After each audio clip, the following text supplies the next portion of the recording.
boys and girls. Today, we're bagging the Mazda 6, baby. Yeah, y'all are probably saying, what? You already bagged? Well, yes, you are correct. But these are D2 Racing Air Struts. These are Airlift Air Struts. And ever since I bagged this car, I wanted Airlift Struts. So today, we're getting Airlift Struts.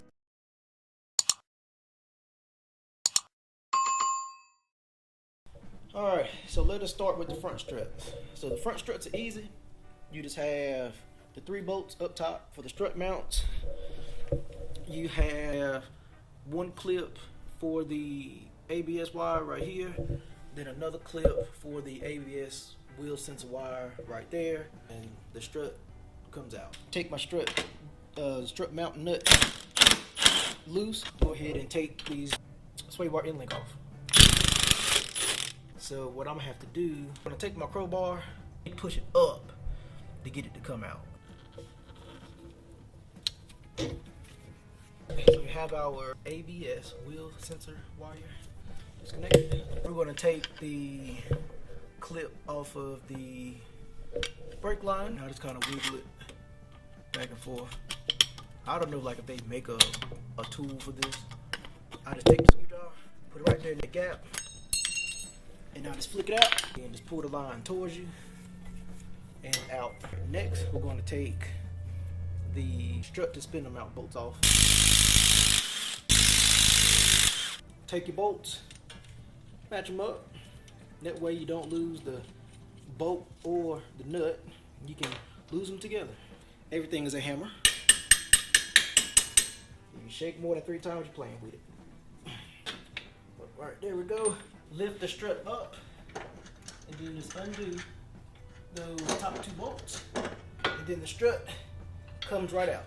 So now we have the D2 Racing Air Strut and the Airlift Air Strut. Ooh, I'm tired. I'm going to go ahead and line this up with the strut mount and go ahead and loosely attach 2 of those bolts. I'm going to try to go ahead and connect the sway bar end link, and we're going to see if it's easier to go ahead and attach it now or if I regret it later. So technically I should get shorter sway bar end links, but I'm not doing that because the guys with the adjustable sway bar end links seem to have quite a few problems, so I'm just gonna leave it alone. Everything's a hammer. Brake line, clip, everything's a hammer. Bolt.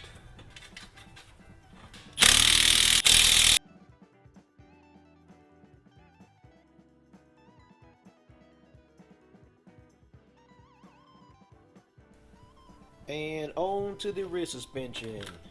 We are going to remove the airbag in this case, but would be a spring here and the shock absorber. Now if you have the factory spring, let's say you're putting in low-end springs or anything like that, then you will have to disconnect the shock to gain a little bit of clearance. Now if you look in most of like the procedures for doing it, they will tell you to disconnect this bolt to give you more leverage to get it out, which I didn't need to do that. I just disconnected the bottom of the shock and then I just kind of pressed down, and that gave me the leverage that I needed to get the spring out. But you know, your mileage may vary. But the D2 kit makes it really easy. Just disconnect your airline, lay it to the side, and then literally just grab this bad boy right here, and right on out. And now for the shock, you have 2 14mm bolts up top, 19mm bolt at the bottom.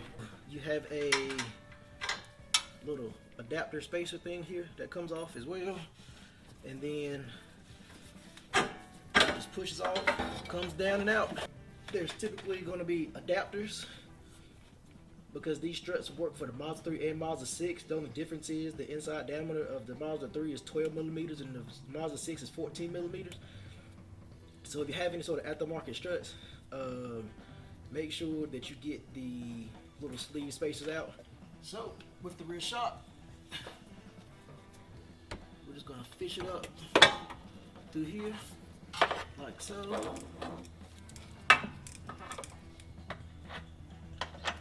Get it locked in there. Get it attached on the bottom like so.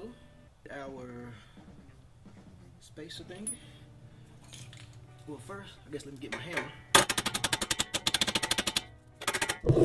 Take the 3/8 line that is going on this bag, wrap it up. Alright.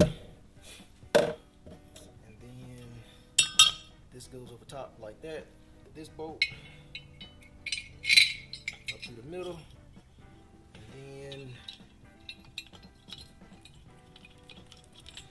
line everything up.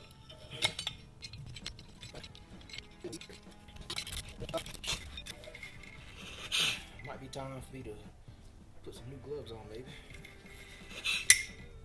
Alright, so the top bracket is on. The 3/8 PTC push to connect fitting is on. So now I'm going to take this bracket, which is the one that goes in the frame, wipe it off a little bit. Gonna use some double-sided tape.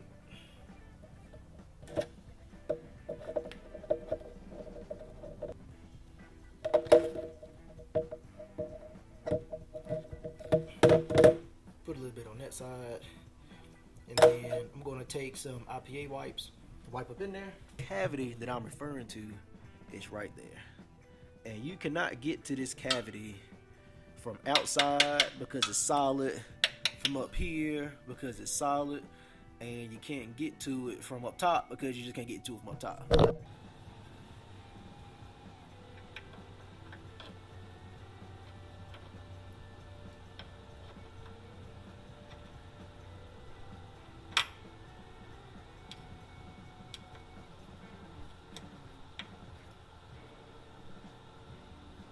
Oh, you double-sided tape, why are you sticking so well? So I see that I need to apply some pressure to bring it down. So I'm going to try to hook it and kind of firm it down. There we go. And this way it's kind of secured, because the double-sided tape is actually working a whole lot better than what I thought it was going to work. And it should work good enough to get this bad boy started to where it won't shift otherwise. So I'm gonna call myself a genius for this one. So that might actually work pretty good. Inside that the whatchamacallit goes towards, push connect fit go towards the inside.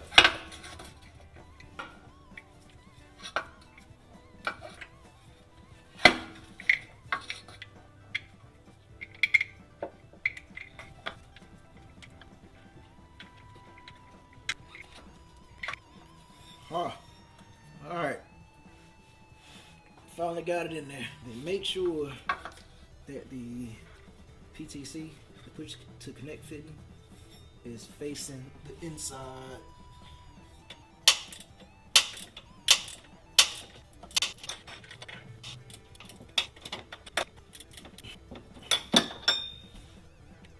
The top is installed. You can see the bolt in the middle is the one that's attached to the piece that's up in there. So the next thing that we have to do is put on the bottom bracket that goes right here. So we have two pieces. We have what they call a self-sitting washer, and then just a bolt. And there's a hole on the bottom of the bag that it screws into.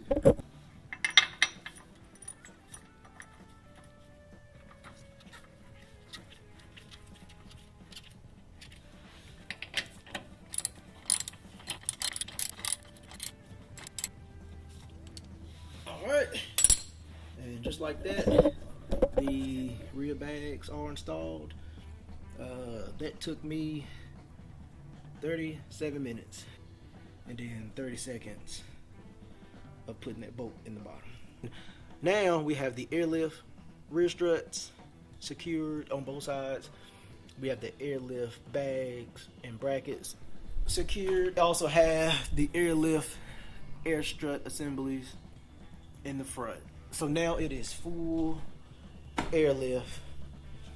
Now the next thing that's coming is the Airlift 3H upgrade kit.